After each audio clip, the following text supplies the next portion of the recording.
आज मी बनवणार आहे पालक टाकून साबुदाण्याचे पकोडे।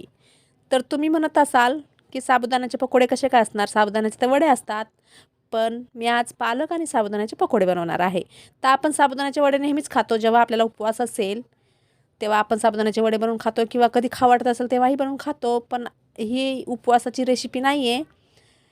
आता याच्यात पालक असल्यामुळे ही उपवासाला चालणार नाही, तर आपल्याला जेव्हा कधीही खाऊ वाटत असेल तेव्हा आपण असे पालक साबुदाणा पकोडे बनवून खाऊ शकतो। तर सर्वात आधी इथे थोडीशी पालक घेतली मी। तुम्हाला किती पकोडे बनवायचे त्यानुसार तुम्ही पालक आणि साबुदाणा घ्यायचा आहे। आता मला थोडेसेच बनवायचे आहे म्हणून मी थोडीशी पालक घेतली आहे, स्वच्छ धुवून घेतली आहे आणि आता हिला बारीक कट करून घ्यायची आहे। जितकी बारीक होईल तितकी बारीक कापून घ्यायची आहे, कारण आपल्याला याचे पकोडे बनवायचे आहेत। तर बघू शकता व्हिडिओ दाखवल्याप्रमाणे मी एकदम बारीक कापून घेणार आहे। तर खूप छान पकोडे होतात, कुरकुरीत लागतात आणि क्रंची खूप छान लागतात। ते एकदा नक्की करून बघा। तुम्ही पालक भाजीऐवजी मेथी भाजीही घेऊ शकता। तर आता इथे मी बारीक पालक करून घेतली। आता ही पालक मी एका ताटात घेणार आहे। आता मी सर्व पालक ताटात घेते आणि आता याच्यात घ्यायचा आपल्याला साबुदाणा। तर इथे मी 1.5 वाटी साबुदाणा घेतलेला आहे। मी 3 तास आधी हा साबुदाणा भिजत घातला होता। पाहिजे तर तुम्हाला जर सकाळी बनवायचे असेल तर तुम्ही रात्री भिजत घाला, सकाळी बनवा, किंवा तुम्ही 2 ते 3 तास आधी भिजत घाला नंतर बनवा। असा साबुदाणा छान भिजलेला पाहिजे। तर इथे मी 1.5 वाटी साबुदाणा घेतला आणि साधारण 1 वाटी पालक असेल आणि 1.5 वाटी साबुदाणा। तर इथे पाव वाटी शेंगदाण्याचा कूट, थोडेसे जिरे। आता ही उपवासाची रेसिपी नाही आहे म्हणून याच्यात जिरे पण टाकणार आहे मी, आणि चवीनुसार मीठ, 1 चम्मच मिरची पेस्ट। तर किती तिखट पाहिजे त्यानुसार तुम्ही मिरची पेस्ट घेऊ शकता। तर याला पहिले मिक्स करायचं, छान मिसळून घ्यायचं हे सर्व साहित्य, आणि याच्यात घ्यायचा 1 बटाटा उकडलेला। 1 बटाट्याऐवजी 2 बटाटेही घेऊ शकता तुम्ही। मी 1 बटाटा घेतलेला आहे। बटाटा उकडलेला आहे, छिलटे काढून घेतलं। थंड झाल्यानंतर हाताने कुस्करून याच्यात टाकून घ्यायचं आहे। आता हे सर्व मिश्रण छान हाताने मळून घ्यायचं। आपण जसं चपात्याचं पीठ मळतो ना त्या प्रकारे हे सर्व मिश्रण मळून घ्यायचं। म्हणजे काय होईल, पकोडे बनवताना त्याची बाइंडिंग छान राहील।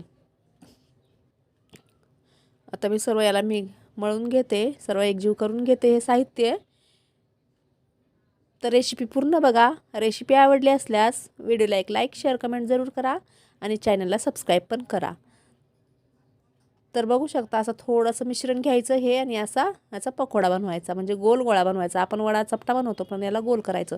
छोटं मोठं कसंही करू शकता, किंवा तुम्ही वडे जसे बनवता ना तसेही बनवू शकता, किंवा जसे साबुदाणा वडे बनवतो ना त्याप्रमाणे पण याचे वडे बनवू शकता। आता मी अशा प्रकारे बनवून घेतले आहे पकोडे, याचे गोल गोल बनवले आहेत आणि आता आपल्याला याला तळून घ्यायचं आहे। तर इथे मी गॅसवर कढई ठेवली, त्यामध्ये तेल टाकलं। तेल आपल्याला कडकडीत गरम करून घ्यायचं आहे। तर मी इथे तेल कडकडीत गरम केलेलं आहे आणि याच्यामध्ये हे सगळे बनवलेले पकोडे टाकायचे आहेत आणि छान पहिले ना याला अजिबात अलटीपलटी करायचं नाही, कारण हे तुटू शकतात। त्यामुळे एक साईड पहिले छान तळू द्यायची आहे, नंतर याला पलटी करायचं आहे। तर एक साईड छान तळल्यानंतरच याला पलटी करायचं, ते आधी करायचं नाही। बघू शकता एक साईड छान तळलेली आहे। तर मी याला तुम्हाला दाखवते पलटी करून बघा। लगेच जर आपण याला पलटी केलं ना तर हे तुटू शकतात, त्यामुळे एक साईड तळू द्यायची। आणि मी एकदम जास्त याला फ्राय केला आहे म्हणून थोडासा असा याचा ब्राऊन कलर आलेला आहे। तुम्हाला जर कमी तळायचं असेल तर तुम्ही कमी प्रमाणे पण तळू शकता, पण असं एवढं जास्त तळलं ना तर छान क्रंची होतात। तर इथे आता हे तळलेले आहेत, मी काढून घेते। सर्व झाऱ्याने मी काढून घेणार आहे। तर हे पालक साबुदाणा पकोडे रेडी झालेले आहे। खाण्यासोबत तुम्ही याला कुठल्याही चटणीसोबत खाऊ शकता, म्हणजे हिरवी चटणी, लाल चटणी, किंवा शेजवान चटणी, किंवा टोमॅटो सॉस, किंवा मिरचीसोबत, किंवा नुसते असेही। तर इथे मी काढून घेतले।